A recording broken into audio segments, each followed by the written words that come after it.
Most of us are spending more time at home right now. Organizing and decluttering has become a top priority. And joining us now to show us how to take advantage and get our spring cleaning going is expert organizer and member of the A&E Hoarders team, Dorothy the Organizer Brenninger. Thanks for being with us, Dorothy. I love how you have air quotes in between your name. I know that you're the ultimate conqueror of clutter. So let's break down your spring cleaning tips. Where do we begin? What's first?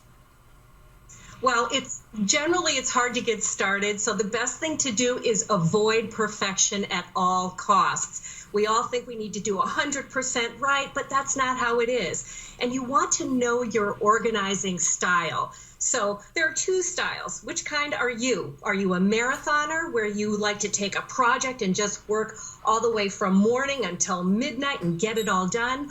Or do you prefer to be a sprinter, doing short segments, perhaps 30 minutes at a time, and then just get the projects done over a short period of time?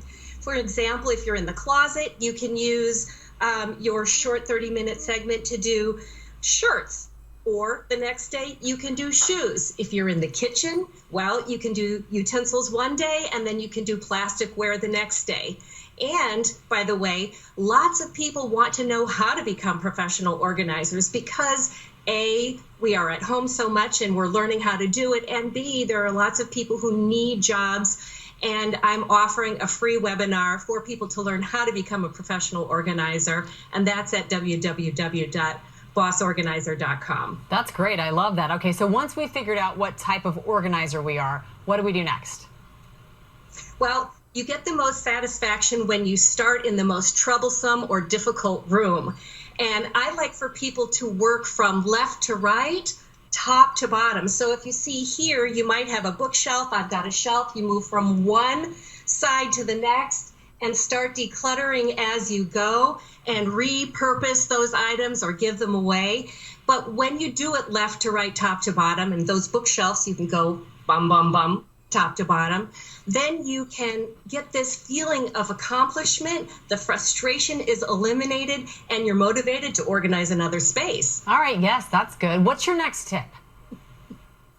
I like for people to think about putting a cap on items. And what do I mean? So you can cap things by height, Amy. So if you have a bunch of magazines, you can use a ruler and say, okay, will I allow myself to keep one foot of magazines, or 6 inches high?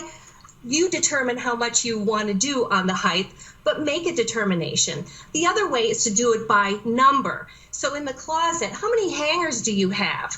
And if it's too many hangers and you're trying to get your hands in between the clothes, it's really frustrating. Whereas if you count out what fits there neatly and easily, that's the number of hangers you might want to have in your closet. And finally, you can cap it by container size. So if you have kids' artwork, you can put it in a bin, or if you've got all sorts of clutter like digital clutter and electronic clutter, just keep it in one small bin.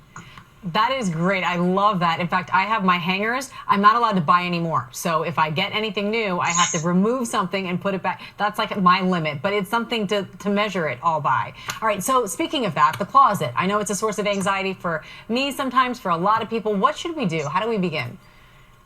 Well, it's important to take time in the closet because it's where you have your image. It's how it sets your mood for the day. So you should always have good lighting. You want to clear the floor so you can access your closet easily. You might want to use hooks. Can you see that? So you can put the hoodies and robes on those hooks. And then, of course, my favorite is to repurpose a magazine holder and just put those flat shoes like slippers and sandals in there, and it fits nicely and decoratively on a shelf.